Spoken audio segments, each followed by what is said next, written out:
আজকে আয়োজিত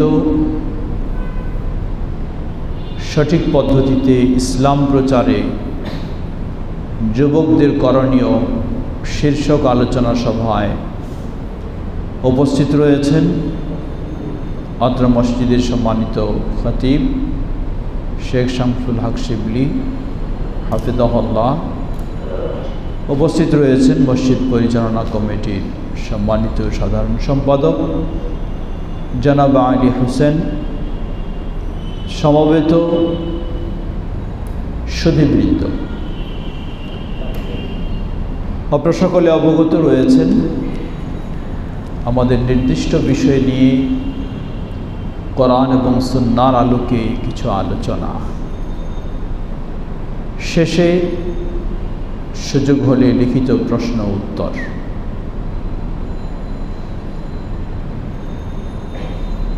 মসজিদ কর্তৃপক্ষকে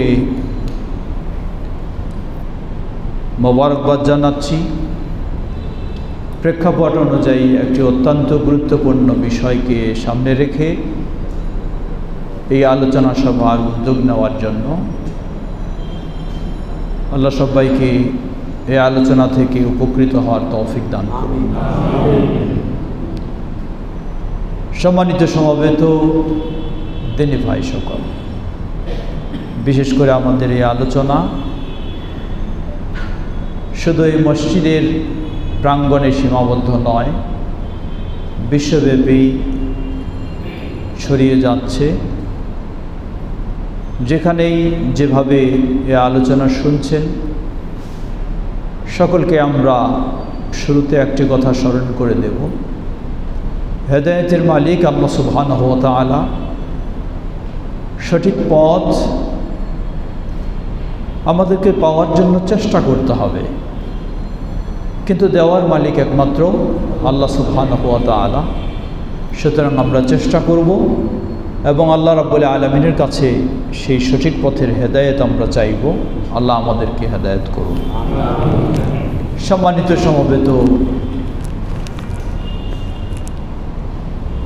সুধীবৃন্দ, আজকের আলোচ্য বিষয় সঠিক পদ্ধতিতে ইসলাম প্রচারে যুবকদের করণীয়। আমরা বিষয়টিকে প্রাথমিকভাবে 3 ভাগে বিভক্ত করছি। প্রথম হলো ইসলাম প্রচার, দ্বিতীয় হলো যুব সমাজ, তৃতীয় হলো করণীয়। ইসলাম প্রচার, যার অপর নাম হচ্ছে দাওয়া। ইসলাম প্রচার অপর নাম হলো দাওয়া, যা বিস্তারিত বর্ণনা দেওয়ার অপেক্ষা রাখে না। কম বেশি আমরা সকলেই দাওয়ার বিষয়ে জানি। সম্মানিত আমাদের ইমাম সাহেব শুরুতেই তিনি কোরআনুল কারীম থেকে তেলাওয়াত করলেন সূরা ফুসসিলাত। সেই আয়াতগুলির মধ্যে আল্লাহ রাব্বুল আলামিন বলছেন, ومن أحسن قولا ممن دعا إلى الله وعمل صالحا وقال إنني من المسلمين। ওই ব্যক্তির চেয়ে কার কথা অধিক সুন্দর হতে পারে, যেই ব্যক্তি এর মাঝে 3টি গুণ থাকে। দা ইলাল্লাহ, প্রথম গুণ হলো যে আল্লাহর দিকে দাওয়াত দেয়। আর আল্লাহর দিকে দাওয়াত দেওয়ার মূল বিষয় হচ্ছে তাওহীদের দিকে দাওয়াত দেওয়া, আল্লাহর দ্বীনের দিকে দাওয়াত দেওয়া। ওয়া আমিলা সালিহা, শুধু দাওয়াত দেয় না, বরং সেই বিষয়গুলি, সৎ বিষয়গুলি, ভালো বিষয়গুলি নিজে আমল করে। ওয়াকালা ইন্নানি মিনাল মুসলিমিন, ইসলামের কিছু অংশ মানবে, কিছু অংশ ছেড়বে, অথবা মন যেমন চাইবে তেমন ইসলাম মানবে এমনটা নয়। স্বীকৃতি দিবে, ক্বালা ইন্নানি মিনাল মুসলিমিন, আল্লাহ সুবহানাহু ওয়া তাআলার কাছে আত্মসমর্পণকারীদের আমি একজন। আল্লাহ যেভাবে ইসলাম দিয়েছেন সেভাবেই মানব, যেভাবেই ইসলাম বলেছেন সেভাবেই গ্রহণ করব। এমনইভাবে আল্লাহ রাব্বুল আলামিনের কাছে আত্মসমর্পণকারীদের অন্তর্ভুক্ত হবে। এই 3 পদ্ধতির আলোকে সে ব্যক্তি এই 3 পদ্ধতির আলোকেই সেই ব্যক্তির কথাই হলো সর্বোত্তম কথা। সম্মানিত সমবেত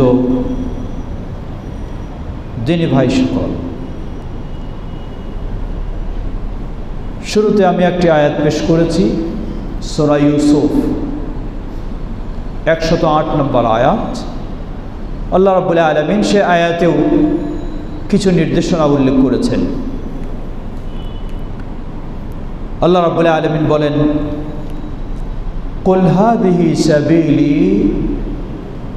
আদউ ইলাল্লাহ আলা বাসীরাতিন আনা ওয়া মান ইত্তাবা'আনি ওয়া সুবহানাল্লাহ ওয়া মা আনা মিনাল মুশরিকিন।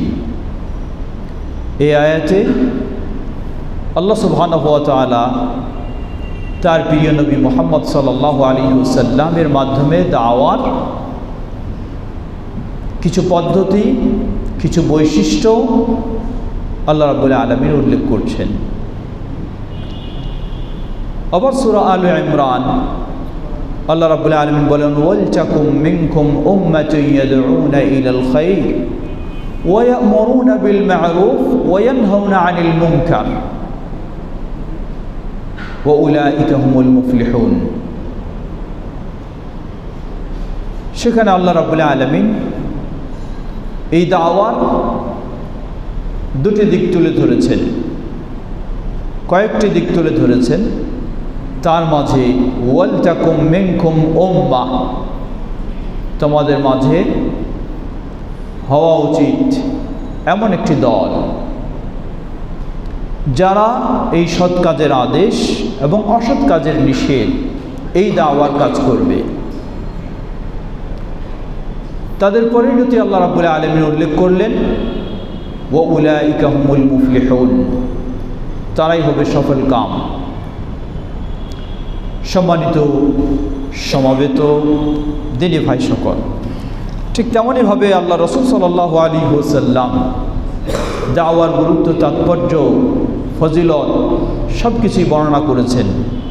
সহিহুল বুখারীর হাদিসে এসেছে, তিনি বলেন, ওয়াল্লাহি লা ইয়াহদিয়াল্লাহু বিকা রাজুলান ওয়াহিদা খায়রুল লাকা মিন হুমুরিন নাম।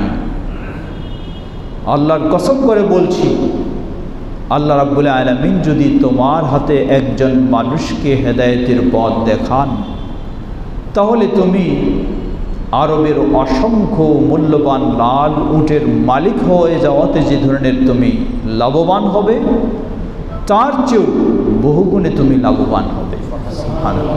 একজন মানুষও যদি হয়। এই দাওয়াত ফজিলত মর্যাদার আরেকটি দিক আল্লাহ রাসূল সাল্লাল্লাহু আলাইহি ওয়াসাল্লাম উল্লেখ করেছেন, যে হাদিসটিও সহিহ মুসলিমের হাদিস। সাহাবী আবু হুরায়রা রাদিয়াল্লাহু তাআলা আনহু তিনি বর্ণনা করছেন, রাসূল সাল্লাল্লাহু আলাইহি ওয়াসাল্লাম বলেন, মান দাআ ইলা হুদা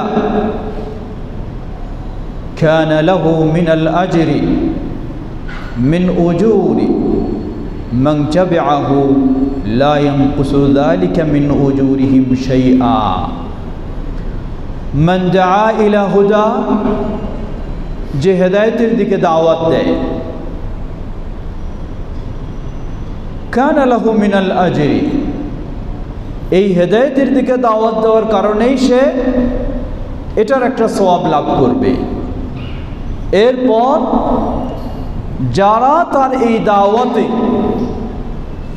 যত অনুসারী বৃদ্ধি হতে থাকবে এবং এই দাওয়ার আলোকে যারা যত দিন মেনে চলবে, সকলের সকল আমলের সমান সওয়াব আল্লাহ রাব্বুল আলামিন তাকে দান করবেন।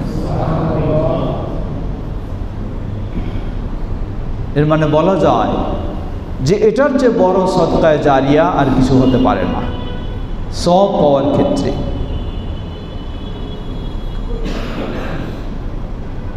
সেই হাদিসেই আল্লাহ রাসূল সাল্লাল্লাহু আলাইহি ওয়াসাল্লাম আরেকটি ক্ষতিকারক দিক উল্লেখ করলেন,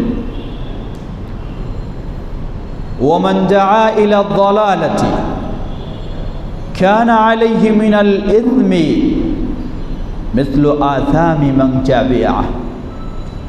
আর যে ব্যক্তি ভ্রান্তির দিকে দাওয়াত দেবে, এই ভ্রান্তির দিকে দাওয়াত দেওয়ার কারণে সে গুনাহগার হবে এবং তার এই ভ্রান্ত দাওয়াত যতজন গ্রহণ করবে করে যত গুনাহগার হবে সবার সমান সে ব্যক্তি আবার গুনাহগার হবে। নাউযুবিল্লাহ। একদিকে যেমন অত্যন্ত আনন্দের বিষয়, বিশাল সওয়াব অর্জনের সুযোগ, অপরদিকে তেমন অত্যন্ত ভয়ঙ্কর বিষয়, বিশাল গুনাহ হয়ে যেতে পারে সেই আশঙ্কা রয়েছে। সম্মানিত সমবেত দিনী ভাই সকল, এই জন্যই মনে রাখতে হবে দাওয়ার কাজের যেমন গুরুত্ব রয়েছে তেমনিভাবে আমাকেও নিশ্চিত হয়ে দাওয়ার কাজ করতে হবে। আমি যদি ভালোর দিকে দাওয়াত দেই তাহলে আমার জন্য সুসংবাদ, আর যদি আমি মন্দের দিকে দাওয়াত দিয়ে ফেলি, অজ্ঞতাবশত হোক, না বুঝে হোক, বা আবেগী হয়ে হোক, বা মানুষের দেখাদেখি হয়ে হোক, কিন্তু সেই অপরাধ আমাকে বহন করতে হবে। এখানেই আমাদের করণীয় বিষয়টি নিশ্চিত করতে হবে, আমার দাওয়াত যেন সঠিক বিষয়ের হয়, সঠিক পথেই হয়, সঠিক পদ্ধতিতেই হয়। তাহলে আমি বড় লাভবান হব। কিন্তু আমার দাওয়া যদি বাতিল হয় তাহলে আমি বড় ক্ষতিগ্রস্ত হব। সম্মানিত সমবেত দিনী ভাই সকল, ছোট্ট একটি উদাহরণ। একজন ব্যক্তি দাওয়াত দিচ্ছে, নবী সাল্লাল্লাহু আলাইহি ওয়াসাল্লাম তিনি গায়েব জানেন না। আল্লাহ সুবহানাহু ওয়া তাআলা ওহীর মাধ্যমে তাকে যতটুকু গায়েব জানিয়েছেন ততটুকুই শুধু তিনি গায়েবের তথ্য দিয়েছেন, ততটুকুই জানেন, এর বেশি জানেন না। এই দাওয়াত দিলেন, তার এই আকীদা আমরা বলবো কোরআন এবং সুন্নাহর আলোকে সহিহ। যার ফলে এই আকীদায় যতজনকে দাওয়াত দিয়ে তিনি বিশ্বাসী করবেন তিনি সকলের সওয়াব লাভ করবেন। অপরপক্ষে আরেকজন দাওয়াত দিচ্ছেন, তিনি বলেন যে নবী সাল্লাল্লাহু আলাইহি ওয়াসাল্লাম তিনিও আল্লাহর মতোই গায়েব জানেন। এর সপক্ষে তিনি তার দলিল, যুক্তি, উক্তি সব কিছু দাঁড় করছেন, এই দাওয়াতেই তিনি দিচ্ছেন। আমরা জানি কোরআন এবং সুন্নাহর আলোকে এটি ভ্রান্ত আকীদা, কোরআন এবং হাদিস পরিপন্থী আকীদা। যার ফলে এই আকীদা তার কাছ থেকে যতজন মানুষ গ্রহণ করবে করে যত অপরাধী হবে এবং এর ধারাবাহিকতা যতদিন চলতে থাকবে সব অপরাধীর সমান অপরাধ যিনি দাওয়াত দিয়েছেন তাকে গ্রহণ করতে হবে। বিষয়টি অত্যন্ত ভয়াবহ বিষয়। সম্মানিত সমবেত দিনী ভাই সকল, অতএব দাওয়াতের বিষয়টি এমনই, ইসলাম প্রচারের বিষয়টি এমনই গুরুত্বপূর্ণ এবং এমনই আনন্দের বিষয়, আবার ভয়ভীতির বিষয়। এখন আসুন এ বিষয়ে দীর্ঘ কথা না বলে আমরা যাচ্ছি দ্বিতীয় বিষয়। সঠিক পদ্ধতিতে ইসলাম প্রচারে যুবকদের করণীয়। যুবক কারা? ইসলামে কি যুবকদেরকে বিশেষ কোনো মূল্যায়ন করা হয়েছে, না আমভাবে শিশু বৃদ্ধ তাদের মতোই মনে করা হয়েছে? জবাব না, ইসলামে শিশু বৃদ্ধের মতোই যুবককে মনে করা হয়নি। ইসলামে যুবককে বিশেষভাবে গুরুত্ব দেওয়া হয়েছে। আল্লাহ সুবহানাহু ওয়া তাআলা সূরা রূম 54 নম্বর আয়াতে বলেন, আল্লাহুল্লাযী খালাকাকুম মিন যাফিন সুম্মা জাআলা মিন বা'দি যাফিন কুওয়াহ সুম্মা জাআলা মিন বা'দি কুওয়াতিন ضعفا وشيبة يخلق ما يشاء وهو العليم القدير।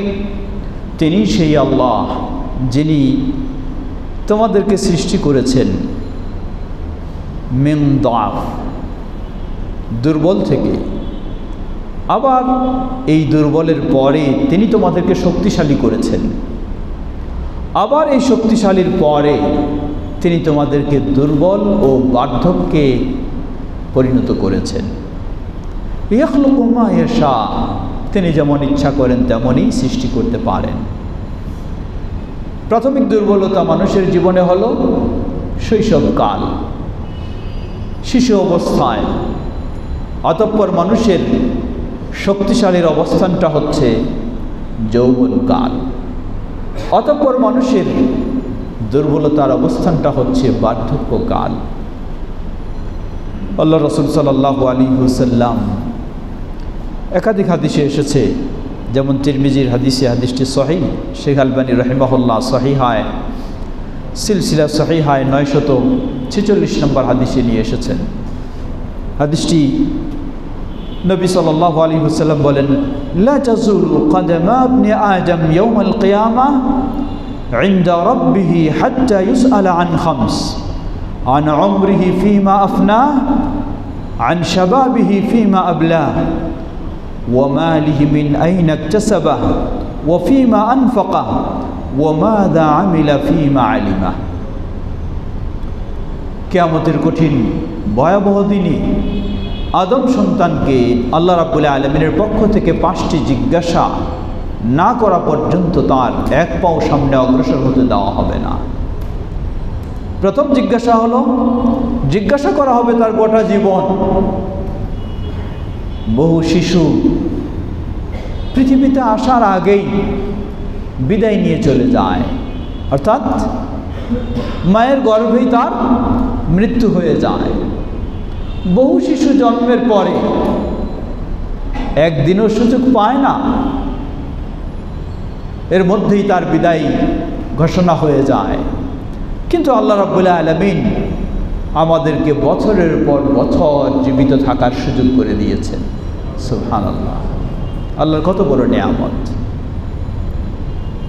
কেউ 40-এ, কেউ 50-এ, কেউ আরও বেশি পর্যন্ত পৌঁছার সুযোগ পেয়েছি। কতজনে আমাদের চোখের সামনে চলে যাচ্ছে। আল্লাহ সুবহানাহু ওয়া তাআলা জিজ্ঞাসা করবেন, প্রথম প্রশ্ন, আন উমরিহি ফীমা আফনা, গোটা জীবনটা কিভাবে আমি অতিবাহিত করেছি। এই প্রশ্নের পরে আরও বিশেষ গুরুত্ব দিয়ে প্রশ্ন, ওয়ান শাবাবিহি ফীমা আবলা, জীবনের একটি শক্তিশালী ও গুরুত্বপূর্ণ পর্ব হলো যৌবনকাল। এই যৌবনের সময়টাকে কিসে আমি শেষ করেছি। জিজ্ঞাসা করা হবে আমার সম্পদ সম্পর্কে, কিভাবে আয় করেছি, কিভাবে ব্যয় করেছি। জিজ্ঞাসা করা হবে আমার জ্ঞান সম্পর্কে, সেই অনুযায়ী কতটুকু আমল করেছি। আমার মনে হয় শেষ প্রশ্নে অনেকের একটা সুযোগ আছে। কি সুযোগ? যে আমি কিছু জানিও নাই, কিছু মানিও নাই, আমি কিছু পড়ালেখা করিনি, ইসলাম জানিনি, এটাই বাস সহজেই জবাব দিতে পারবো যে আমার জ্ঞানও নাই, জ্ঞান অনুযায়ী আমার আমলও নাই। লা ইলাহা ইল্লাল্লাহ, এই সুযোগ নিয়ে পার পাওয়া যাবে না। তখন আপনার জন্য আরেক প্রশ্ন এসে যাবে। আল্লাহ আপনাকে দৃষ্টিশক্তি দিলেন, শ্রবণ শক্তি দিলেন, বিবেক বুদ্ধি দিলেন, এই সব কিছু দিয়ে অনেক কিছু জানলেন, কিন্তু আল্লাহর দিন সম্পর্কে আপনি জানলেন না কেন? সুম্মা লাতুসআলুন্না ইয়াওমাইযিন আনিন নাঈম। যত নিয়ামত আল্লাহ দিয়েছেন সব নিয়ামত সম্পর্কে আল্লাহ জিজ্ঞাসা করবেন। বলার সুযোগ নাই যে আমি কোরআন হাদিস বেশি জানতে পারিনি তাই মানি নাই, তাই আমার ছাড় আছে, না, সুযোগ নেই। আপনার জন্য আরেক প্রশ্ন এসে যাবে, কেন জানলেন না আপনি? আল্লাহ তো এই জন্যই আপনাকে জ্ঞান বুদ্ধি দিয়েছে, জানার জন্যই, জানলেন না কেন? অনেক কিছু জানার সুযোগ হলো, কিন্তু আল্লাহর দিন আপনার জানার সুযোগ হলো না, এটি আরেক অপরাধ। সেদিকে যাচ্ছি না। এ হাদিসের বিষয় হচ্ছে যৌবনকাল। আল্লাহ রসুল সাল্লাল্লাহু আলাইহি ওয়াসাল্লাম ভয়াবহ বিভীষিকাময় কিয়ামতের দিনে যেমন এই প্রশ্নের জবাব সম্মুখীন হওয়ার বিষয় বলেছেন, আবার সুসংবাদও দিয়েছেন। সেই কঠিন ভয়াবহ দিনে আল্লাহ রাব্বুল আলামিনের আরশের ছায়াতলে 7 শ্রেণীর মানুষের স্থান হবে। সেই 7 শ্রেণীর মধ্যে এক শ্রেণী শাবুন নাশা ফি ইবাদাতিল্লাহ, ওই যুবক যেই যুবক তার যৌবনের সময়টা আল্লাহর আনুগত্যের মধ্য দিয়ে অতিবাহিত করেছে। সুবহানাল্লাহ, ওই যুবকের জন্য সুসংবাদ। সুতরাং যৌবনের সময়টাকে ইসলাম অনেক গুরুত্ব দিয়েছে। বাস্তবিক একজন মানুষ যতটুকু করতে পারে এই যৌবন সময়ে, শৈশবকালে নয়, খেলাধুলার সময়, কোনোভাবে মানুষ হওয়ার সময়, যৌবন অতিবাহিত হয়ে গেলেই দুর্বলতা আর দুর্বলতা যেন চতুর্দিক থেকে নেমে আসছে, সুযোগ নেই। সুযোগ এই যৌবন সময়ে। আসুন যুবকেরা যেন তাদের যৌবন সময়টাকে অপব্যবহার না করে সঠিকভাবে ব্যবহার করতে পারে, সে বিষয়ে একটু আমরা আলোচনায় আসি। আমাদের বিষয় ছিল সঠিক পদ্ধতিতে ইসলাম প্রচারে যুবকদের করণীয়। যুবক জন্মসূত্রে মুসলিম যুবক।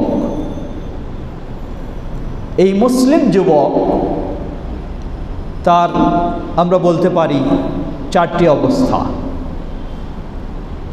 মুসলিম যুবক সঠিকভাবে সুন্দরভাবে কোরআন এবং সুন্নাহর আলোকে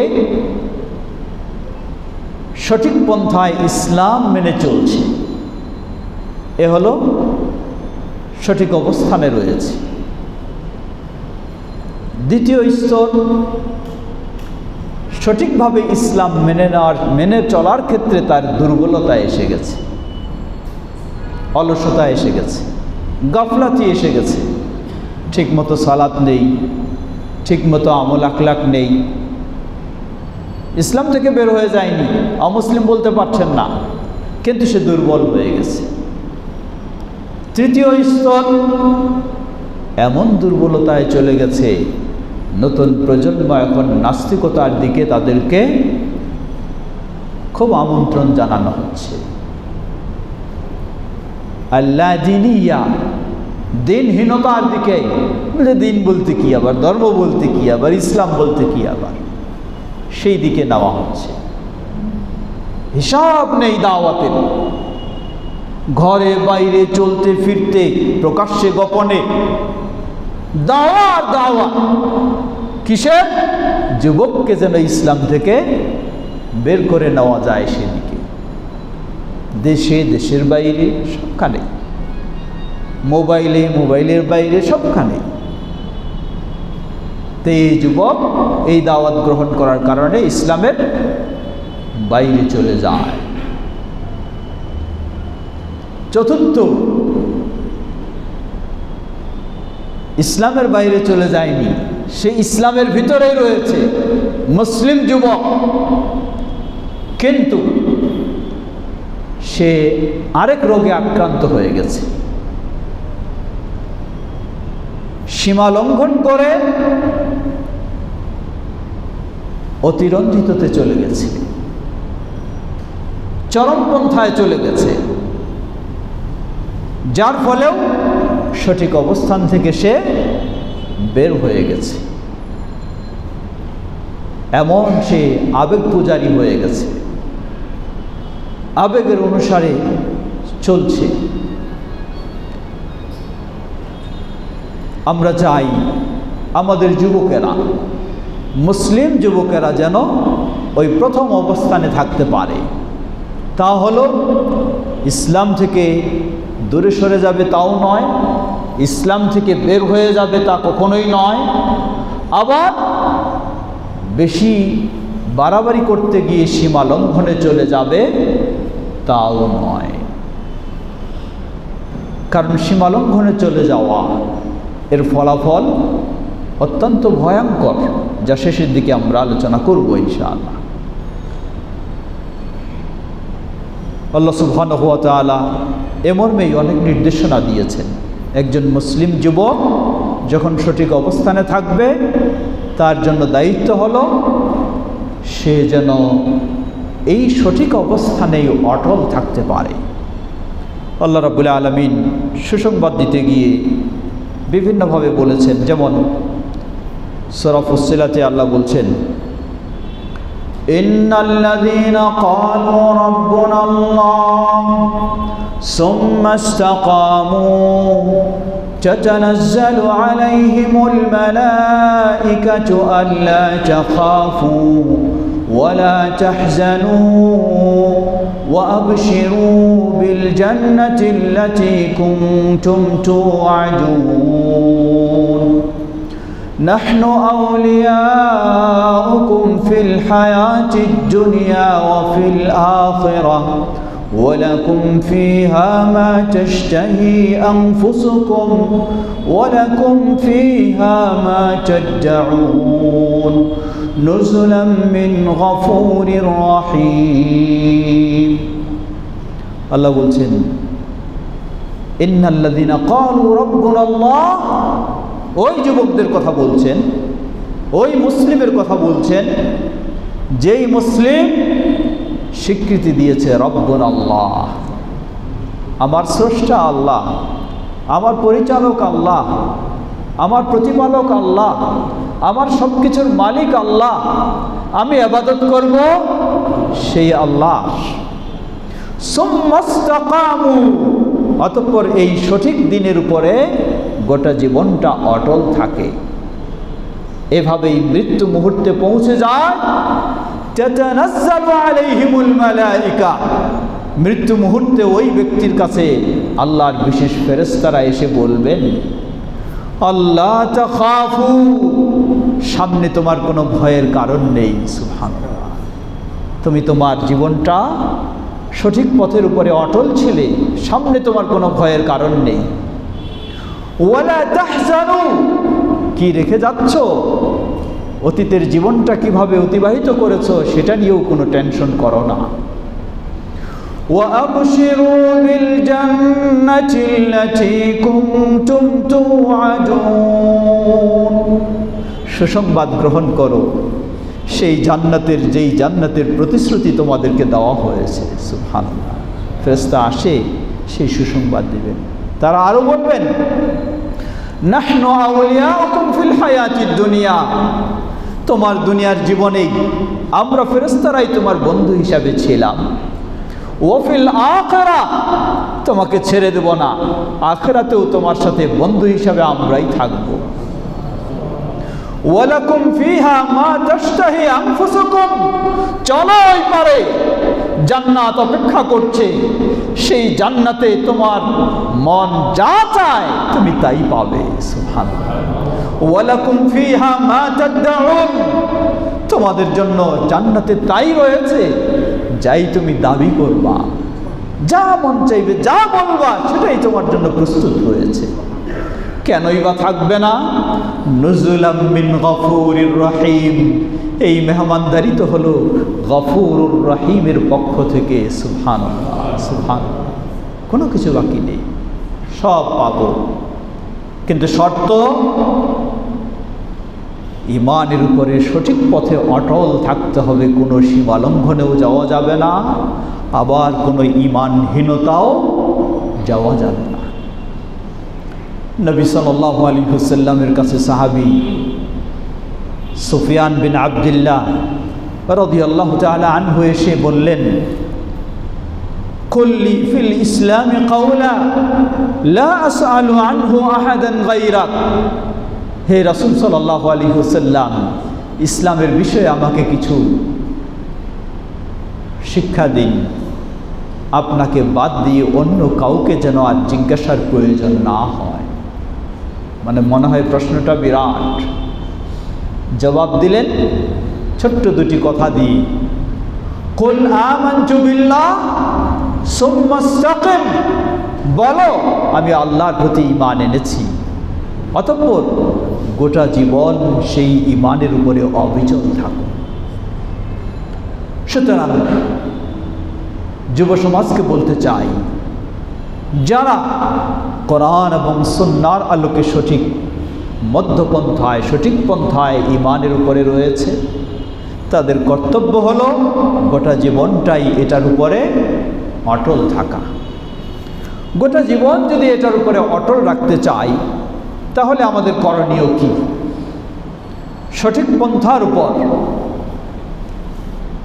আল্লাহ রাব্বুল আলামিন সেই আয়াতগুলির পরেই বললেন, ওয়ামান আহসানু কাওলাম মিম্মান জাআ ইলাল্লাহ। আমি যখন সঠিক পন্থার উপরে সঠিক দিনের উপরে অটল থাকতে চাইব, তখন আমাকে একটি দায়িত্ব পালন করতে হবে। সে দায়িত্ব হলো আল্লাহর দিকে আমাকে দাওয়াত দিতে হবে। কারণ আমি যতদিন সালাতের দাওয়াত দিব, ততদিন আমার বেনামাজি হওয়ার ভয় থাকবে না। আমি যতদিন ধূমপান না করার দাওয়াত দিব, ততদিন ধূমপান না করার আশা আমার মধ্যে আশা করা যাবে। কিন্তু আমি যখন সালাতের দাওয়াত বন্ধ করে দেব, ইবলিস আমাকেও বেনামাজি বানায় ফেলতে পারে। এজন্যই আল্লাহ রাব্বুল আলামিন সঠিক দিনের উপর অটল থাকার বিষয়ে কথা বলার পরেই দাওয়াতের কথা বললেন। দাওয়াতের বিষয়টি এমন, যার কারণে সঠিক বিষয়ের উপর সঠিক দিনের উপরে অটল থাকা সহজ হয়। কিন্তু শর্ত হলো এই দাওয়াতের ক্ষেত্রেও আমাকে সঠিক পন্থা অবলম্বন করতে হবে। কিভাবে? দাওয়াতের ক্ষেত্রে, দিনের ক্ষেত্রে, ইসলাম প্রচারের ক্ষেত্রে সঠিক পন্থায় আমি থাকতে পারি। এজন্য আমরা কয়েকটি দিক সংক্ষিপ্তভাবে আলোচনা করব। সময় আমাদের হাতে খুব হয়তো বেশি হবে না, 10-11টি বিষয় আলোচনা করব। এর মধ্যে আনুষঙ্গিক আবার কিছু আলোচনা আসবে। প্রথম বিষয়, আত-তামাসসুক বিল কিতাবি ওয়াস সুন্নাহ তাআল্লুমা ওয়া আমালা। কোরআন এবং সুন্নাহকে আঁকড়ে ধরা, শিক্ষা গ্রহণ এবং আমলের মাধ্যমে। আমি কোরআন সুন্নাহকে আঁকড়ে ধরতে চাই, কিন্তু কোনোদিন কোরআন সুন্নাহ পড়তে চাই না, তাহলে তো কোনোদিন কোরআন সুন্নাহকে আঁকড়ে ধরতে পারবো না। কোরআন সুন্নাহকে আঁকড়ে ধরতে চাই, জানলামও, কিন্তু কোরআন সুন্নাহ অনুযায়ী আমল করতে চাই না, তাহলেও কোনোদিন কোরআন সুন্নাহকে আঁকড়ে ধরতে পারবো না। এজন্যই পাশাপাশি দুটি দিক আমরা উল্লেখ করব। এক হলো সঠিক পদ্ধতির উপর সঠিক দিনের উপর অটল থাকার উপায় কি, দ্বিতীয় হলো সঠিক দিন থেকে বিচ্যুত হয়ে যাওয়ার কারণ কি। যদি কোরআন এবং সুন্নাহর চর্চা কমায় দেই, শুধু খালি অমুক তমুক কী বলে সেগুলি শুনি, কার বক্তব্য কী সেটাই শুনি, নিজে কোরআন সুন্নাহ কোনো চর্চা করার চেষ্টা না করি, তাহলে হতে পারে সঠিক দিন থেকে আমি বিচ্যুত হয়ে যাব। কারণ কোন দিক দিয়ে আমি বাঁকা পথে চলে যাব আমি নিজেও বুঝতে পারবো না। এজন্যই আল্লাহ সুবহানাহু ওয়া তাআলা সূরা নিসা 115 নম্বর আয়াতে বলেন, وَمَنْ يُشَاقِقِ الرَّسُولَ مِنْ بَعْدِ مَا تَبَيَّنَ لَهُ الْهُدَى وَيَتَّبِعْ غَيْرَ سَبِيلِ الْمُؤْمِنِينَ নুওয়াল্লিহি মা তাওয়াল্লা ওয়া নুসলিহি জাহান্নাম ওয়া সাআত মাসীরা ওয়া মান ইউশাকিকির রাসূলা মিন বা'দি মা তাবাyyana লাহুল হুদা। হেদায়েতের বিষয়গুলি কারো কাছে স্পষ্ট হওয়ার পরেও সে যদি রাসূল সাল্লাল্লাহু আলাইহি ওয়াসাল্লামের সঠিক পন্থায় পথে অটল না থাকতে পারে, না থাকে, ওয়ায়াত্তাবি গায়রা সাবিল মুমিনিন, সাহাবায়ে কেরামদের যে পথ মানহাজ সেটা অনুসরণ না করে, আল্লাহ বলছেন নুওয়াল্লিহি মা তাওয়াল্লা, তাহলে সে যেদিকে যেতে চায় আমি তাকে সেদিকেই নিয়ে যাব, পৌঁছায় দিব। তবে শেষ পৌঁছানো ওয়া নুসলিহি জাহান্নাম, সর্বশেষ তাকে আমি জাহান্নামে পৌঁছাবো। লা হাওলা ওয়ালা কুওয়াতা ইল্লা বিল্লাহ। এজন্য কোরআন এবং সুন্নাহ সেটাকে আঁকড়ে ধরাই হলো মূল বিষয়। আল্লাহ রাসূল সাল্লাল্লাহু আলাইহি ওয়াসাল্লাম কি বলেন?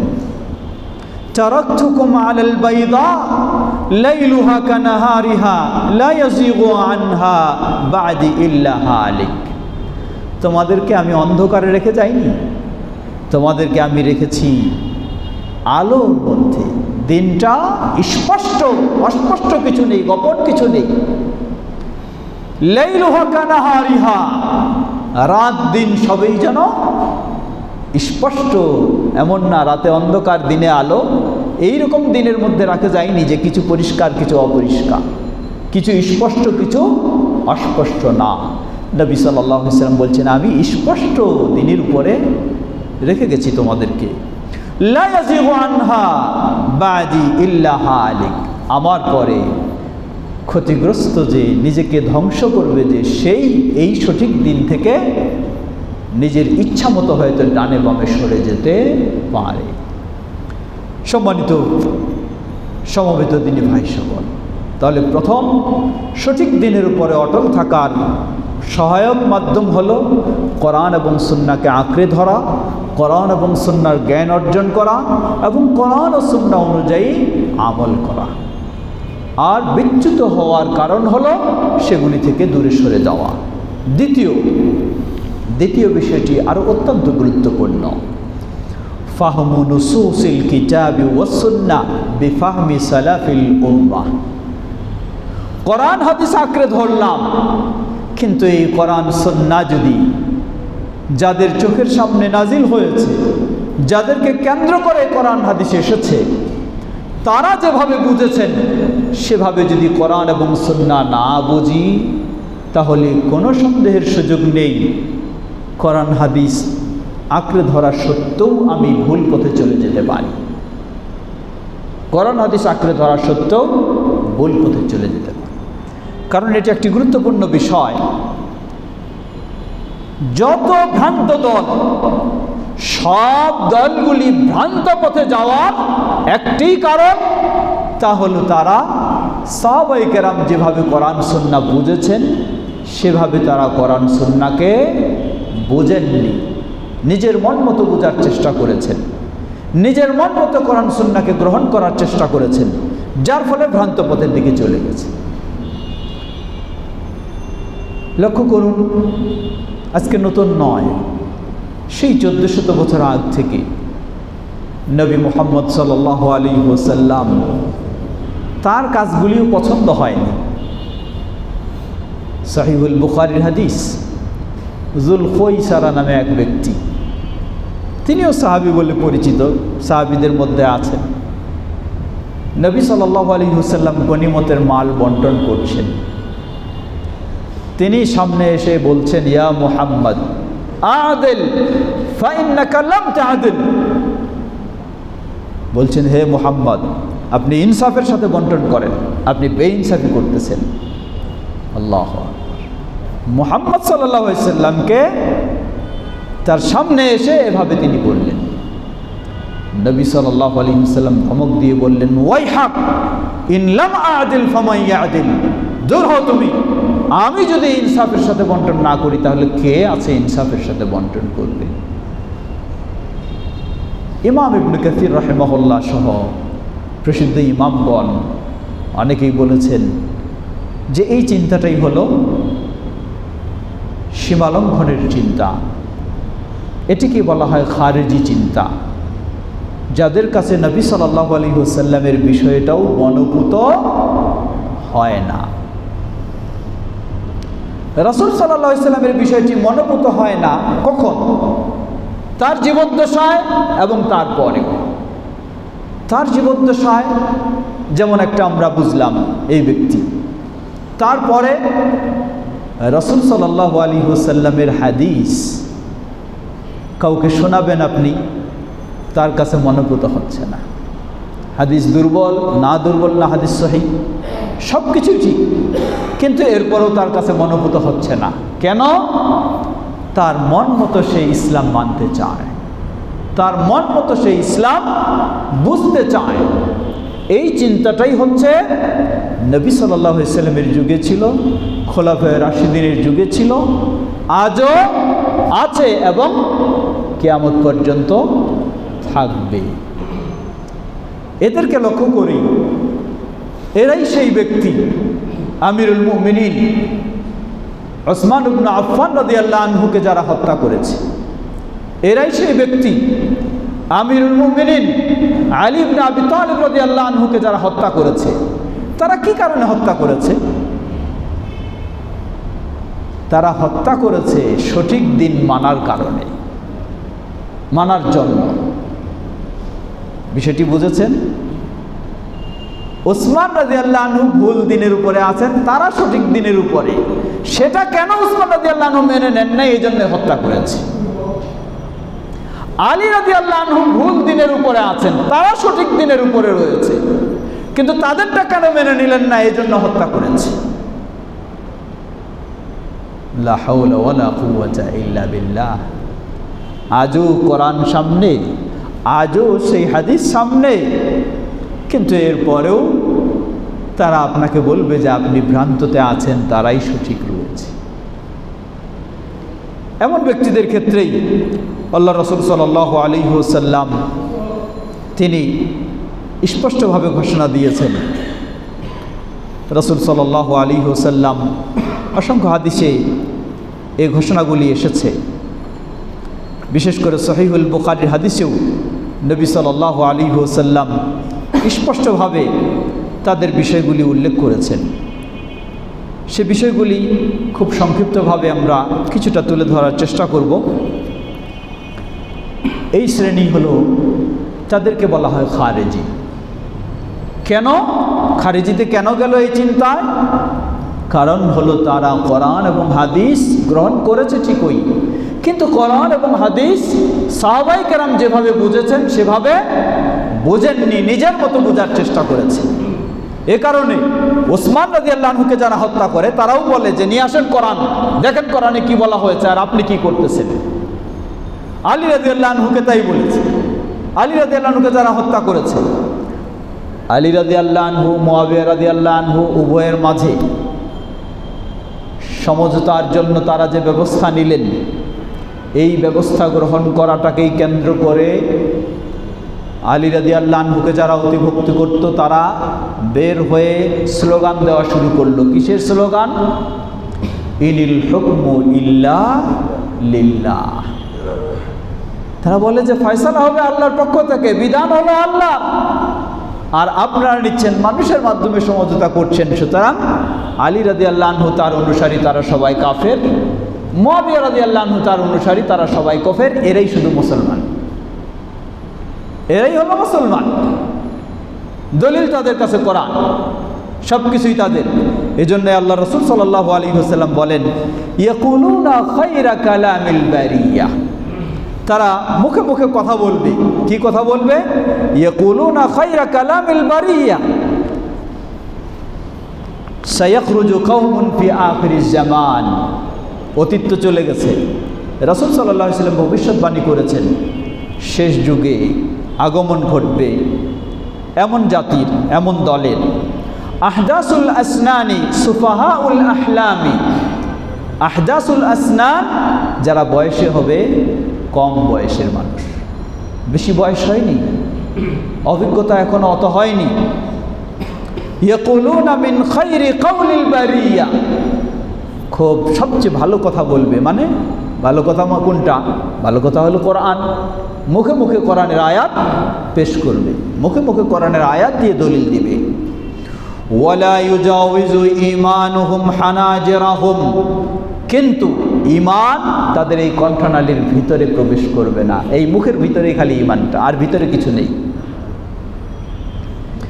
ইয়ামরিকুনা মিনাদ দীনি কামা ইয়ামরিকুস সাহমু মিনার রামিয়াতি, ধনুক থেকে তীর যেমন ছোড়া হয়, সেই তীর ছড়লে কোনো কিছুর সেই নির্দিষ্ট বস্তুকে ছড়লে সেটা ভেদ করে যেমন চলে যায়, ঠিক এই ধরনের ব্যক্তিরা তারা দিন থেকে বের হয়ে যায়, দিনের লেশমাত্র তাদের ভিতরে থাকবে না।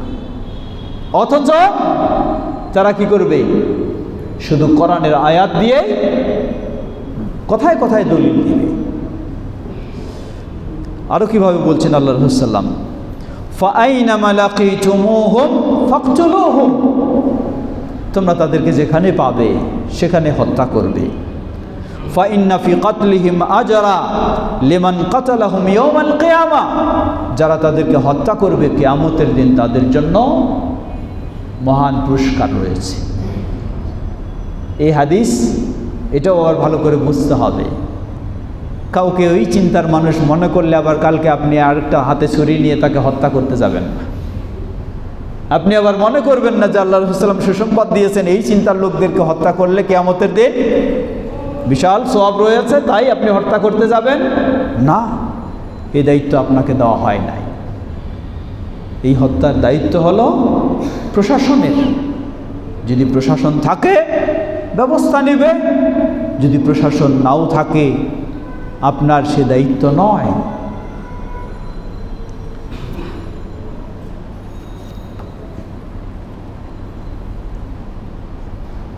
এখন একটি বিষয় আসবে, এদের কতগুলি বৈশিষ্ট্য কি এই হাদিসের আলোকে তাদের বৈশিষ্ট্যগুলি, যেগুলি এই হাদিস সহ একাধিক হাদিসের মধ্যে পাওয়া যায়, যারা খারেজি চরমপন্থায় যায়, দাওয়াতি কাজ করতে গিয়েই বলেন, ইসলামী কাজ করতেই বলেন, ইসলাম মানতে গিয়েই বলেন, তাদের কয়েকটি প্রাচীনভাবে যেগুলি পাওয়া যায় মৌলিক কয়েকটি বিষয়। আর তাকফিরু বিল মাআসি, কোনো মানুষের মাঝে কোনো অপরাধ পাওয়া গেলে, কবিরা গুনাহ পাওয়া গেলে তাকে কাফের বলা। আজও পাবেন কিছু যুবক আছে বিশাল ইসলামী বিশেষজ্ঞ হয়ে গেছে, স্পষ্ট ভাষায় বলে দিচ্ছে আলে সৌদ তারা কি, তারা নাকি কাফের। মিডল ইস্টে মুসলিম শাসক যারা রয়েছে তারা সবাই কাফের। এই সমস্ত দেশের শাসক যারা তারা তো কাফের বহু আগেই, কিন্তু মক্কা মদিনা পর্যন্ত যারা আছে তারাও সব কাফের। একই ফতোয়া, সেই ফতোয়া আর এই ফতোয়া একই ফতোয়া। সামনে আসবে এর পরিণতি কি হতে পারে সেটা আমরা বলবো। আল খুরুজ আলা আইম্মাতিল মুসলিমিন ইতিকাদান ওয়া আমালান, আকীদাগত এবং আমলগত তারা মুসলিম শাসকদের বিদ্রোহ ঘোষণা করা, এটাই হলো তাদের স্বভাব। এজন্য বলা হয় যে এই ব্যক্তিদের কাছে আমিরুল মুমিনিন ওমর ইবনে খাত্তাব রাদিয়াল্লাহু আনহুর মতো শাসকও যদি নিয়ে এসে দেওয়া হয় তবু তারা বিদ্রোহ ঘোষণা করবে, কারণ এটাই হলো তাদের স্বভাব। ও খুরুজ আলা জামাআতিল মুসলিমিন, শুধু শাসকদের বিরুদ্ধে নয় বরং মুসলমানদের বিরুদ্ধেও তারা বিদ্রোহ ঘোষণা করবে এবং মুসলমানদেরকে হত্যা করবে ও তাদের জানমাল লুট করবে। এটাই হলো তাদের দিন। কারণ তাদের আকীদা হলো তার মতো যে মনে করবে সেই মুসলিম, আর যে তার মতো মনে করবে না সে মুসলিম নয়, সে কাফের, যত বড় দিনদার। সরফু নুসুসিল আমরি বিল মারুফ ওয়ান নাহি আনিল মুনকার ইলা মুনাজাআতিল আইম্মা ওয়াল খুরুজ আলাইহিম, কারণটা কি? ভালো কাজের উপদেশ, অসৎ কাজের নিষেধ, এই মর্মে যত আয়াত সেগুলিকে তারা শাসকের বিরুদ্ধে ব্যবহার করবে। কাসরাতুল কুররা আল জাহলা ফীহিম, তাদের মাঝে অজ্ঞতা বেশি থাকবে। যুহুরু সীমা আস-সালিহিন আলাইহিম, বাহ্যিকভাবে আপনি দেখতে মনে করবেন অত্যন্ত ধার্মিক মানুষ, খুব ধার্মিক মানুষ। কেমন ধার্মিক? আল্লাহ রাসূল সাল্লাল্লাহু আলাইহি ওয়াসাল্লাম বলছেন, তাহকিরুনা সালাতাকুম ইনদা সালাতিহিম ওয়া সিয়ামাকুম ইনদা সিয়ামিহিম। আপনি আপনার সালাত তার সালাতের সাথে যখন মিলাবেন, বলবেন যে আল্লাহু আকবার, কত গুরুত্ব দিয়ে দিন রাতের তাহাজ্জুদ আর কত কি সালাত আদায় করে, আমার তো সালাত কিছুই নেই। মনে করবেন কত বড় সেদিনটা। আপনার সিয়াম তার সিয়ামের সাথে তুলনা করলে বলবেন যে আমার সিয়াম কত দুর্বল, তার সিয়াম কত গুরুত্ব দিয়ে সে পান করে। আল্লাহ রাসূল সাল্লাল্লাহু আলাইহি ওয়াসাল্লাম বললেন যে এই ব্যক্তি, অথচ তার এই কণ্ঠনালীর ভিতরে তার ঈমানটা প্রবেশ করবে না। লা হাওলা ওয়ালা যুফুল ফিকহ ফিদ দ্বীন ওয়া কিল্লাতুস ওয়াল হাসিলা মিনাল ইলম আশ-শারঈ। দ্বীনের গভীর জ্ঞান এক্ষেত্রে খুব দুর্বল হবে। এই শ্রেণীর দেখবেন তারা কিছু কৌশলগত শুধু আয়াত মুখস্থ করে, জিহাদের আয়াত, কেতালের আয়াত, কাউকে কাফের ফতোয়া দেওয়ার আয়াত, এগুলি মুখস্থ, কিন্তু এগুলি তারা কি বোঝায় সেই গভীর জ্ঞান নেই। অনুরূপভাবে তাদের যেগুলি আরো বড় বিষয়, আল খালাল ফি মানহাজিল ইস্তিদলাল হাইসু আখাযু বিআয়াতিল ওয়াঈদ ওয়া তারাকু আয়াতিল ওয়াঈদ। তাদের আরেকটি বড় ত্রুটি হলো কোরআন পেশ করবে দলিল ঠিকই, কিন্তু সেই কোরআন এবং হাদিসের দলিল যথাযথ বোঝার মতো যে যোগ্যতা, সেই যোগ্যতা না থাকার কারণে, এই জন্যই আব্দুল্লাহ ইবনে ওমর রাদিয়াল্লাহু আনহু যখন তাদের সাথে মুনাজারা করলেন, বাহাস করলেন, তিনি বললেন যে ইনতালাকু ইলা আয়াতিন নাযালাত ফিল কুফফার জাহালুহা আলাল মুমিনিন। এদের স্বভাব হলো যেই আয়াতগুলি কাফেরদের বিষয়ে নাজিল হয়েছে সেগুলি মুমিনদের ক্ষেত্রে সেট করে মুমিনদেরকে কাফের বলে ফতোয়া দিয়ে থাকে।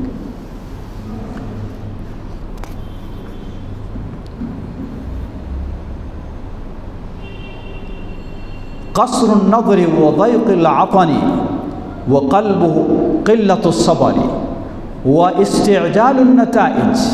আরেকটি বড় সমস্যা হলো তারা দীর্ঘ চিন্তা করতে প্রস্তুত না, শর্ট চিন্তা। শর্ট চিন্তা মানে একদিনেই বাংলাদেশকে কেমনে ইসলামী রাষ্ট্র বানায় ফেলা যায়, খুব শর্ট চিন্তা। যার ফলে সিরিজ বোমা দরকার না আর কিছু দরকার, একদিনে গোটা বিশ্বকে ইসলামী বিশ্ব বানায় ফেলতে চায়। এটি হলো বড় একটি ভয়ঙ্কর বিষয়। অবশ্যই একজন মুসলিমকে দেশ ইসলামী হোক এই চিন্তা রাখতেই হবে, বিশ্ব ইসলামী হোক এই চিন্তা রাখতেই হবে, এ তামান্না তার থাকতেই হবে। কিন্তু এই চিন্তাটাকে বাস্তবায়ন করতে গিয়ে এবং ধৈর্য হারিয়ে ফেলে তখন কি করে?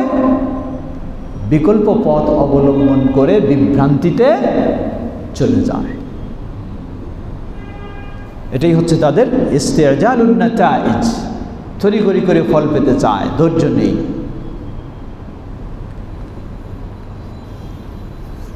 আরও অনেক বিষয় তাদের রয়েছে, সময় স্বল্পতার কারণে সেদিকে আমরা যেতে পারছি না। এখন একটি বিষয় আমাদের জানা দরকার। আমরা আগেই বলেছি যে এই মুসলিম যুবক তার সঠিক অবস্থান থেকে সীমা লঙ্ঘনের দিকে, বাড়াবাড়ির দিকে চলে যায়। কারণটা কি? এটি কি বংশীয়ভাবে যায় না বাস্তব কোনো কারণে যায়? জবাব, বংশীয়ভাবেও কেউ যেতে পারে।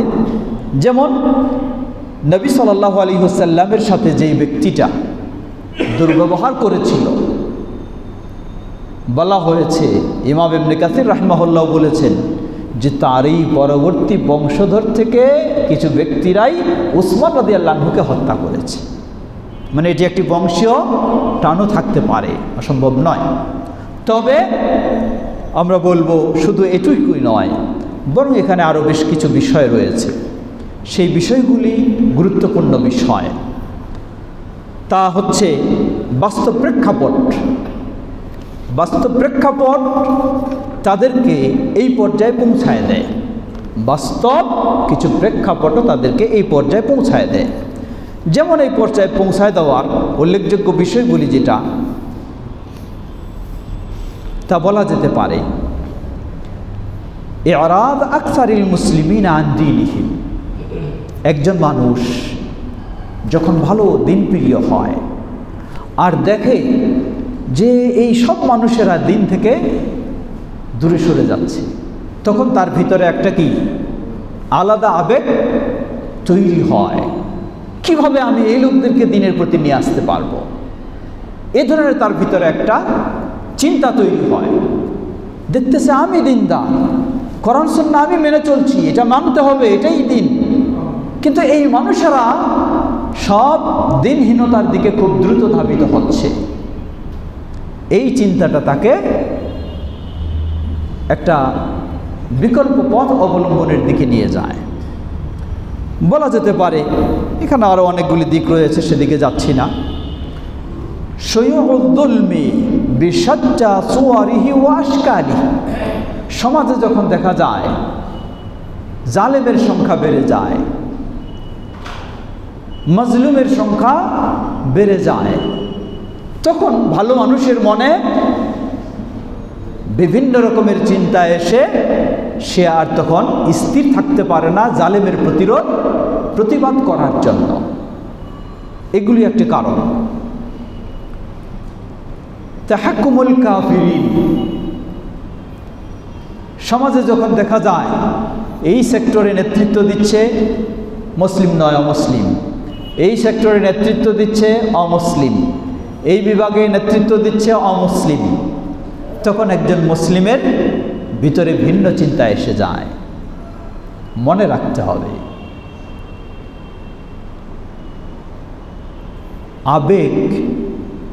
আবেগ বিষয়টা এমন বিষয়, এটি উপকারী বিষয়, আবার এটি অপকারী বিষয়। কখন উপকারী? আবেগের সাথে যখন ইলম থাকবে তখন এটি উপকারী হবে। উদাহরণস্বরূপ ধরে নেন, আজকের এই প্রোগ্রাম আমাদের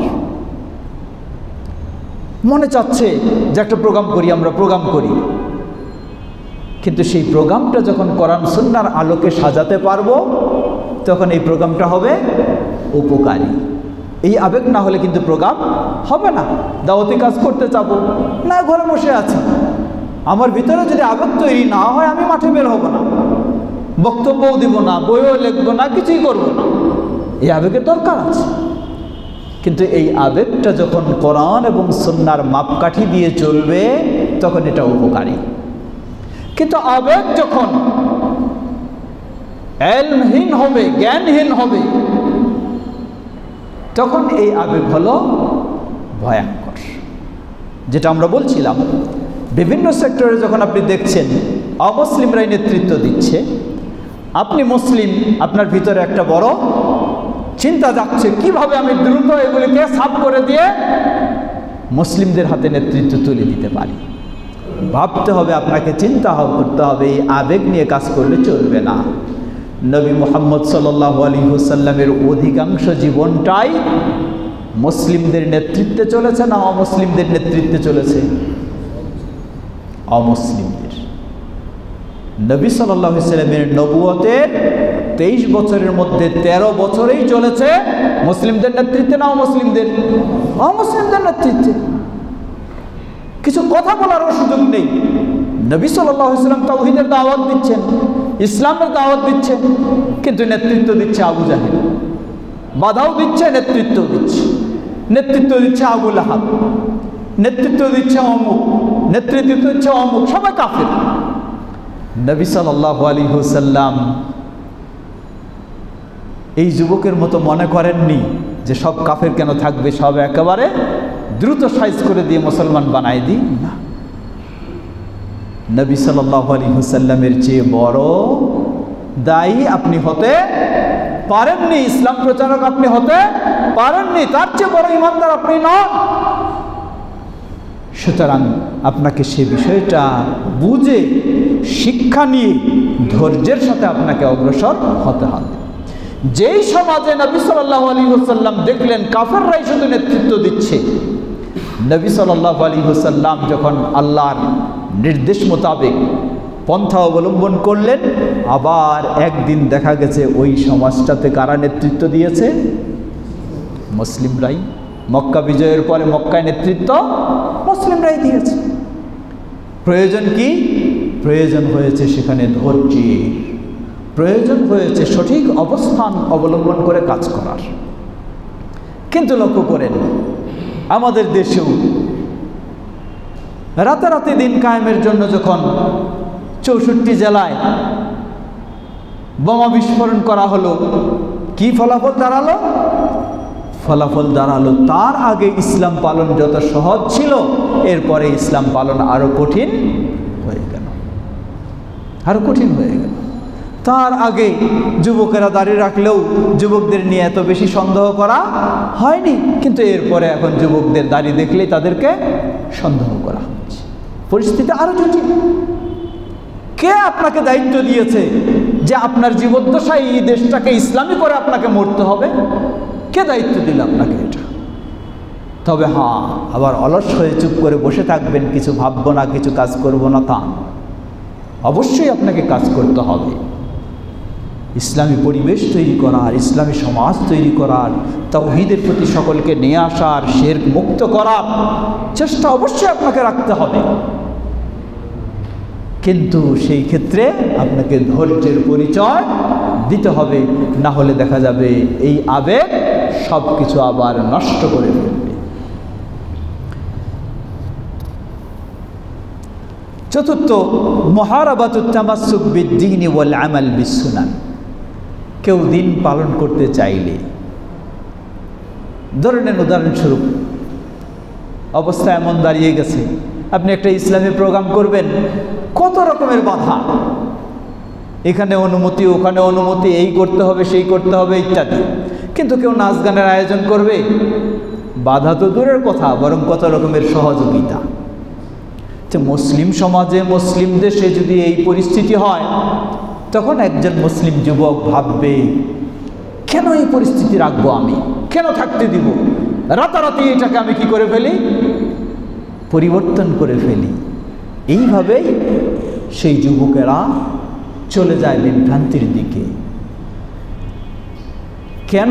এই প্রেক্ষাপটগুলি যখন আসে, সেই প্রেক্ষাপটে যেই সমস্যাগুলির কারণে তারা বিচ্যুত হয়ে যায় সঠিক পথ ও পন্থা থেকে, সেগুলির মধ্যে উল্লেখযোগ্য আল জাহাল বিল ইলমি শারঈ ওয়া কিল্লাতুল ফিকহ ফিদ্দীন। প্রকৃতপক্ষে কোরআন সুন্নাহর আলোকে সঠিক জ্ঞানের অভাবের কারণে হালকা কিছু পরেই মনে করছে যে এখন শেষ করে ফেলবে। লক্ষ্য করুন, যতজনেই, আপনি বাংলার বুকেই খেয়াল করুন, যতজনেই এই ধরনের উগ্রপন্থা বেছে নিয়েছে, প্রায় আপনি কমপক্ষে 95% আপনি পাবেন এরা আসলে এই দিন সম্পর্কে গভীর জ্ঞান জানেনি, গভীর জ্ঞান তাদের ছিল না। 95%। আমরা আজান হয়ে যাই, তার তাড়াতাড়ি শেষ করবো ইনশাআল্লাহ। আল্লাহ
اللهم بارك على محمد وبارك على محمد وعلى آل محمد إنك حميد اللهم بارك على محمد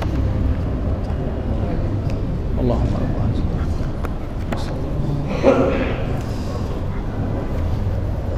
আমরা বলছিলাম যে পরিস্থিতি যখন এই ধরনের দেখে তখন এই আবেগী যুবক তার মাঝে সমস্যাগুলি এক হলো দিনের গভীর জ্ঞান বুঝ তার নেই, দ্বিতীয় হলো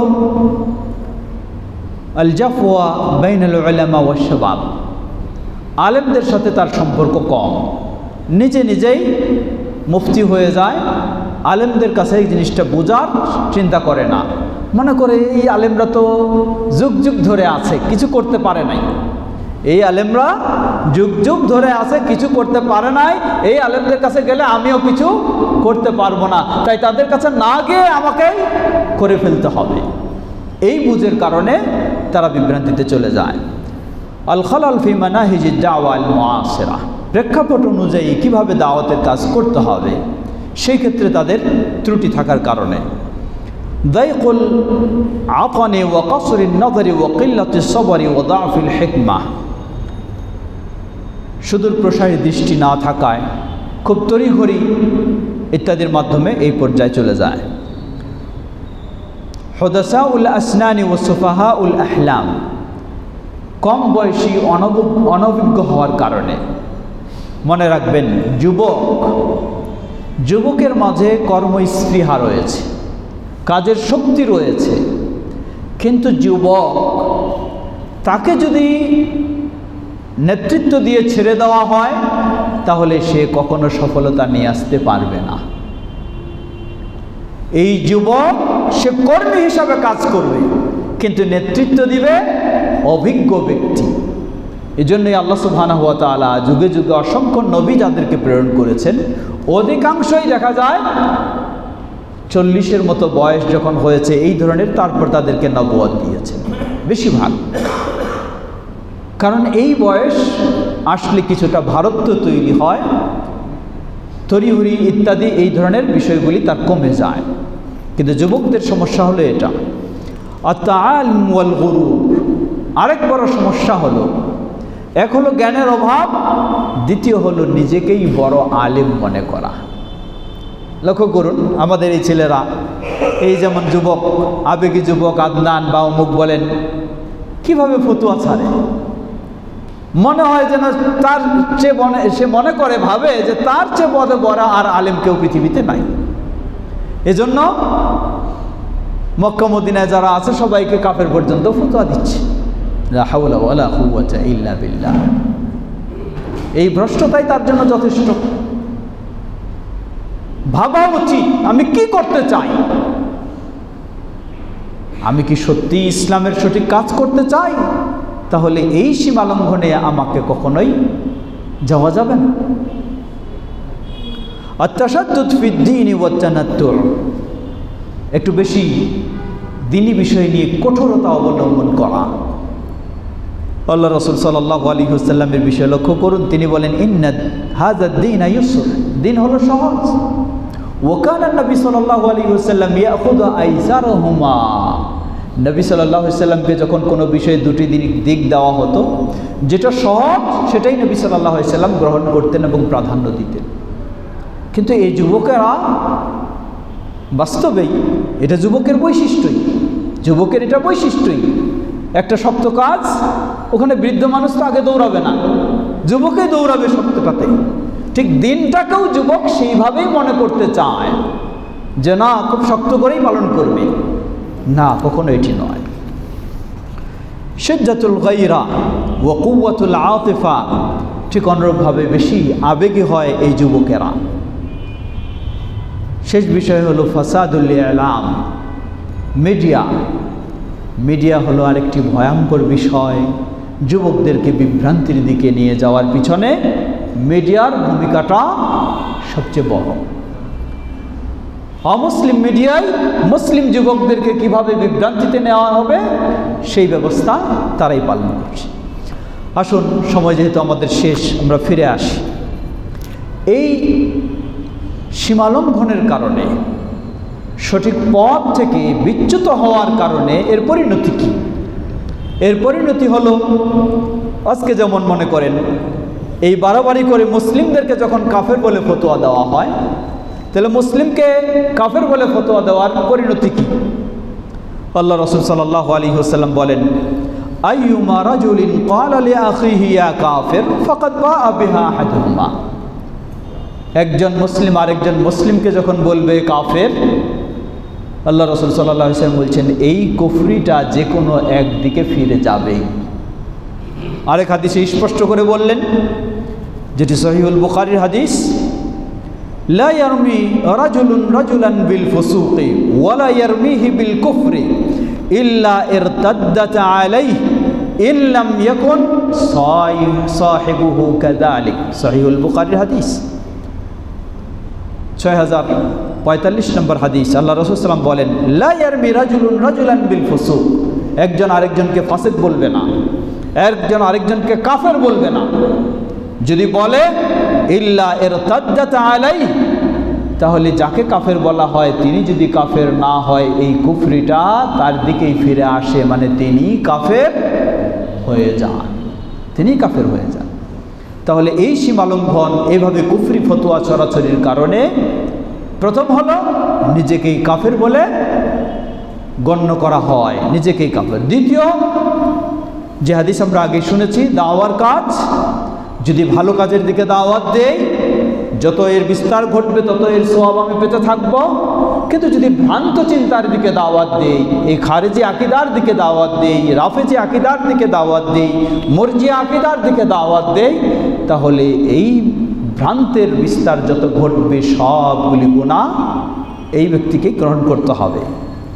তৃতীয়, কোনো ব্যক্তি যখন বেদায় লিপ্ত হয়, যতক্ষণ না বেদা থেকে মুক্ত হয় আল্লাহ তার তওবা পর্যন্ত কবুল করেন না। তো খারেজি চিন্তা এটি একটি বেদা, স্পষ্ট।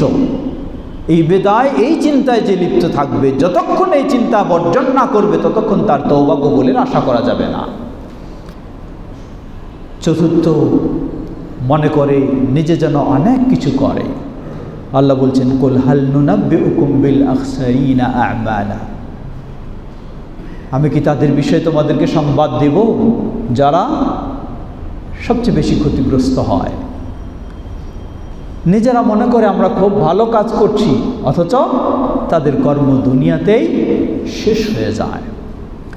পঞ্চম, এ যাবৎ নবী সাল্লাল্লাহু আলাইহি ওয়াসাল্লামের যুগ থেকে শুরু করে এ পর্যন্ত এই চেতনায় যারা অগ্রসর হয়েছে, তারা কোনো দিন পৃথিবীর বুকে কোথাও কল্যাণ নিয়ে আসতে পারেনি অকল্যাণ ছাড়া, কোনো দিন পারেনি। সুতরাং কোনো যুবকের উচিত নয় এই ভ্রান্ত চিন্তার দিকে অগ্রসর হওয়া। যুবককে অবশ্যই সংযমী হতে হবে, তাকে নিজেকে সংরক্ষণ করতে হবে এই ভ্রান্ত চিন্তার দিকে যাওয়া থেকে, নচেত পরিণতি, তার এই কাজের পরিণতিও খারাপ, নিজের অবস্থাও খারাপ। আল্লাহ রাব্বুল আলামিন আমাদের সবাইকে, বিশেষ করে যুব সমাজকে, যেন কোরআন ও সুন্নাহর আলোকে সঠিক ইসলাম ভালোভাবে উপলব্ধি করে সঠিক ইসলাম মেনে চলতে পারি, আল্লাহ তৌফিক দান করুন। একটু 5 মিনিটে আমরা শেষ করব। যে বিষয়গুলি বলছিলাম, যেগুলি সঠিক পন্থা অবস্থানের জন্য, অটল থাকার জন্য যেগুলি দরকার, আমরা প্রথম বিষয় বলেছিলাম কোরআন এবং সুন্নাহকে আঁকড়ে ধরা, কোরআন সুন্নাহ পড়ালেখা করা, কোরআন সুন্নাহ অনুযায়ী আমল করা। দ্বিতীয় বিষয় হলো সাহাবায়ে কেরাম যেভাবে ইসলাম বুঝেছেন ঠিক সেভাবে বোঝা। তৃতীয় বিষয় হলো সেভাবে ইসলাম বোঝা। তৃতীয় বিষয় হলো লুজুমুল জামাআ আশ-শারঈয়া আল কাইমা, যদি শরীয়তের আলোকে শরীয়ত সম্মত কোনো ইসলামী দল থেকে থাকে তাহলে যারা কোরআন এবং সুন্নাহর আলোকে তাদের সাথে সম্পৃক্ত হয়ে থাকা।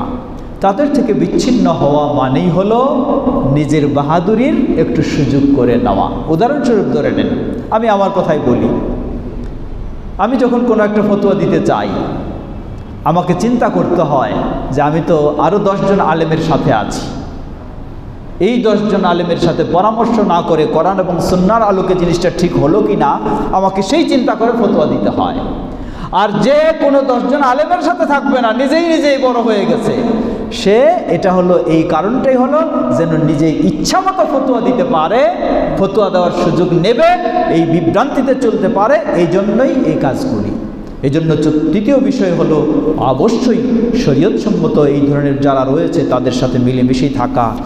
চতুর্থ হলো মুলাজামাতুল উলামা আর রব্বানিয়িন, যারা প্রকৃতপক্ষে কোরআন এবং সুন্নাহর যোগ্য আলেম তাদের সাথে উঠা বসা করা, তাদের দিক নির্দেশনা নেওয়া এবং সেই অনুযায়ী কাজ করা।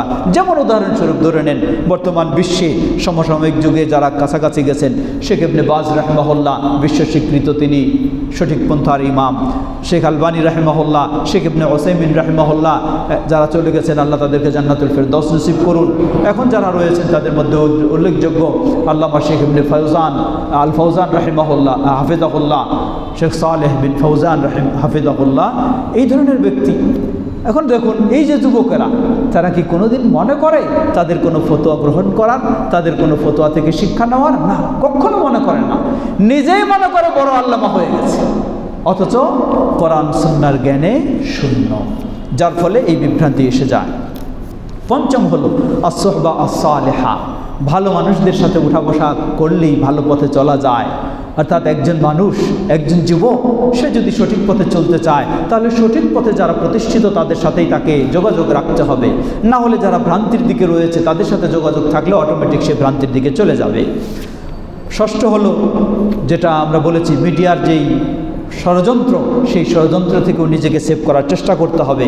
সপ্তম হলো ইত্তিবাউল হক ওয়া ইন কানা কালিলা, হক এর অনুসরণে আমাকে থাকতে হবে যদিও সংখ্যায় কম হয়।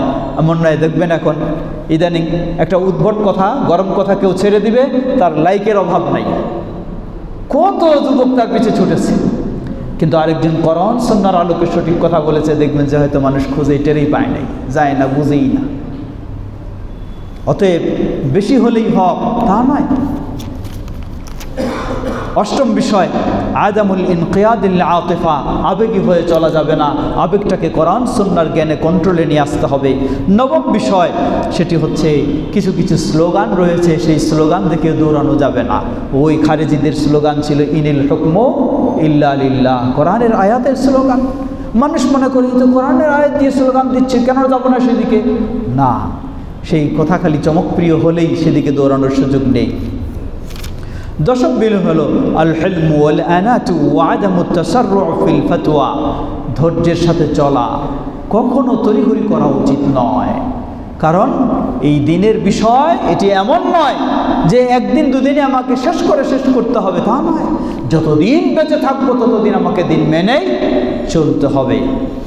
11তম বিষয় আল ইবতিআদ মিনাল ফিতান, ফিতনা থেকে দূরে থাকার সাধ্যপক্ষে চেষ্টা করতে হবে। কিন্তু আবেগী যুবক কি করে? সাহস করে সে ফিতনায় নিজেকে আরো বেশি জড়ায়। আল্লাহ রাসূল সাল্লাল্লাহু আলাইহি ওয়াসাল্লাম কতই সুন্দর বলেছেন, তিনি বলেন যে সাতাকুনু ফিতান, অতি শীঘ্রই বহু ফিতনার আবির্ভাব ঘটবে। আল কাঈদু ফিহা খায়রুম মিনাল কায়েম, ওই ফিতনার আবির্ভাবের সময় যিনি বসে আছেন চুপচাপ, ওই ব্যক্তি অনেক ভালো রয়েছে যে ব্যক্তি দাঁড়িয়েছে, ফিতনায় যায়নি, শুধু দাঁড়িয়েছে, তার চেয়ে বসে থাকা ব্যক্তিটা ভালো, নিরাপদ। ওয়াল কাইমু ফিহা খায়রুম মিনাল মাশি, আর যে ব্যক্তি দাঁড়িয়ে আছে ওই ব্যক্তি যে ব্যক্তি হাঁটা চলা শুরু করেছে ফিতনার দিকে, তার চেয়ে ভালো রয়েছে।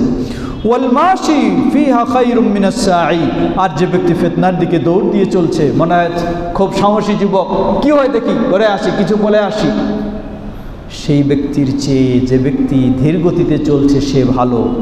বললেন জেনে রাখো, ওয়ামাই ইউশরিফু লাহা তাশরিফুহু, ফিতনা ফিতনার জায়গায় রয়েছে, যে ফিতনার দিকে উকি মারবে, নিজের চোখ বাড়াবে, ফিতনায় তার দিকে ধাবিত হবে। ওয়ামান ওয়াজাদা মালজা আও মাআদা ফালইআদ বিহি, যে ব্যক্তি ফিতনা থেকে বাঁচার পথ পায় সে যেন সেই পথটাই অবলম্বন করে। সহিহ মুসলিমের হাদিস। আসুন আমরা সবাইকে, আমি আমার নিজেকে এবং সকলকেই সেই কথাগুলি স্মরণ করে দিই। আমরা যেন বিশেষ করে যুব সমাজকে বলতে চাই, আমাদের লক্ষ্য উদ্দেশ্য যদি জান্নাত হয় তাহলে ভুল পথে চলে জান্নাত পাওয়া যাবে না। লক্ষ্য উদ্দেশ্য যদি আল্লাহর সন্তুষ্টি হয় তাহলে আবেগের সাথে চলে জান্নাত পাওয়া, আল্লাহর সন্তুষ্টি পাওয়া যাবে না। পেতে হবে সেটি নবী মুহাম্মদ সাল্লাল্লাহু আলাইহি ওয়াসাল্লামের রেখে যাওয়া সঠিক পথের মধ্য দিয়েই। অতএব যে যুবকেরাও ভুল পথে ছিলেন, ভুল চিন্তায় চলে গেছেন, সেই যুবকদের জন্য উপদেশ হলো আল্লাহর কাছে তওবা করলেই আল্লাহ রাব্বুল আলামিন সেই ভুলগুলিকে ক্ষমা করে দেবেন। আর তওবার শর্ত হলো সেই ভুলগুলি থেকে আমাকে প্রথমেই ফিরে আসতে হবে, নিজেকে সেগুলি থেকে মুক্ত করতে হবে। আল্লাহ আমাদেরকে সেভাবেই তার দ্বীনের পথে চলার তৌফিক দান করুন।